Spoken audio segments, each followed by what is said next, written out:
ኣፍራይነት ብንቑሕ ተሳታፍነት መግለጺ ሃገራዊ ኮንፌደሬሽን ሰራሕተኛታት ኤርትራ ብምኽንያት ባሕቲ ጉንበት ዓለማዊ መዓልቲ ሰራሕተኛታት 2025 ታሪኽ ተጋድሎና ከም ዝምስክሮ ሓፋሽ ወደብ ይንቃሒት ተዓጠቕ ዝብል መሪሕ ጭርሖ ኣብ ኩሉ መዳያዊ ጉዕዞ ምንቅስቓስ እትሰውራ ዕወት ድርኺት ዝፈጠረ ንናጽነት ህያው ዝገበረ ምሕነኒ መንኮርኮር ነይሩ እዚ ጭርሖ እዚ ግዜ ዘይህስሶ ሰረት ቀጻልነትን ዘላቕ ምዕባለን ብምዃኑ ድማ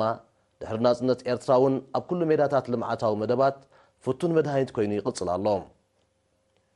ውዳበ ብዘይንቕሓት መእሰሪ ዘይብሉ ማዕዶ እዩ ብጽሑ ንቕዓት ውዳበኻ ከተሕይል ይድርኽ ኣወዲቡ ይዕጥቕ ዕጢቑ ኸኣ ናብ ሸቶ የብጽሕ ንቑሕ ሰራሕተኛ ብስምዒት ዘይኮነ ብመረዳእታን ልቦናን ይጓዓዝ ንቑሕ ሰራሕተኛ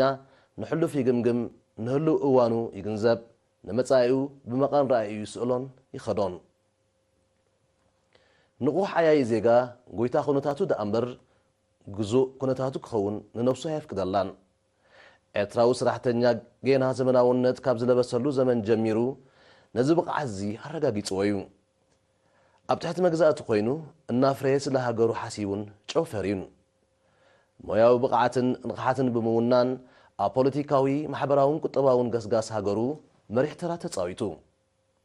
ቴማ ናይዚ ብደረጃ ሃገር ንመበል 34 ግዚኡ ዝዝከር ዘሎ ባሕቲ ጉንበት ዓለማዊ መዓልቲ ሰራሕተኛታት 2025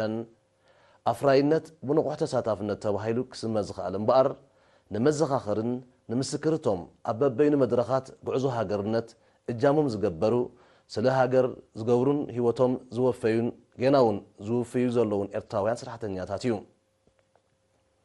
ሎሚ ኣበየ ኩርናዓት ናይዚ ሃገር ዝተዋፈረ ዓያይ ዜጋ ንልምዓታዊ መደባት ሃገሩ ዘለዎ ድልውነትን ተሳታፍነትን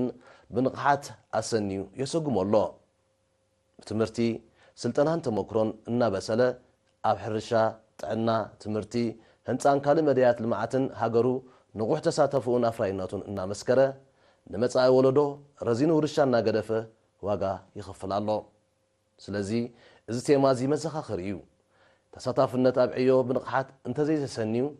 ዝፈድዮ ይብሉን ንቕሓት በቲ ዘሎካን ኣብ ዘለኻየን ክትውፈ ዘኽእል ዝለዓለ ዕጥቂ እዩ ንቕሓት ባህሊ ስራሕ ይኽስኩስ ትካላዊ ባህሊ ይዕቢ ሓላፍነታውን ሚዛናውን ጾር ክትስከም ከዓ ይኽእል ሎሚ ህልው ዓለማዊ ዕዳጋታት ዕዮ ብዘይካ ብክሊማዊ ለውጢ ዞባውን ኣህጉራውን ዘይምርግጋእ ብምዝባል ሕብረተሰብን ስደትን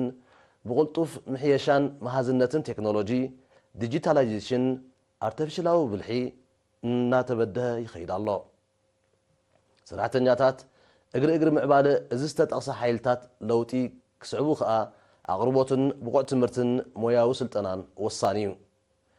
ዓለማውነትን ዲጂታላይዜሽንን ቅልጣፈ ሓዊሱ ቅርበት ዜጋታት ዓለም ኣረጋጊጽ እዩ እንተኾነ ዝተሓላለኸ ብድሆታት ኣይተሳእኖን ምትካዕ ዕዮ ብማሽናት ኣብ ውስን ሴክተራት ጸቕጢ ኣብ ጽኑሕ ረቑሓይታት ዕዮን ደሞዝን ዘይምዕሮይነት ኣብ መንጎ ዝማዕበላን ዘይማዕበላን ሃገራት ጌና ካብቲ ኣቐንዛዊ ሸነኻት እዩ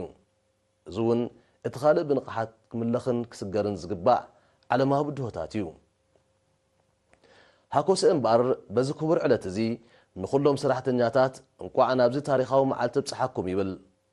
ተሳታፍነትና ኣብ ልምዓታዊ መደባት ብንቕሓት ብምስናይ ኣፍራይነትና ኸነዕቢ ከዓ የዘኻኽር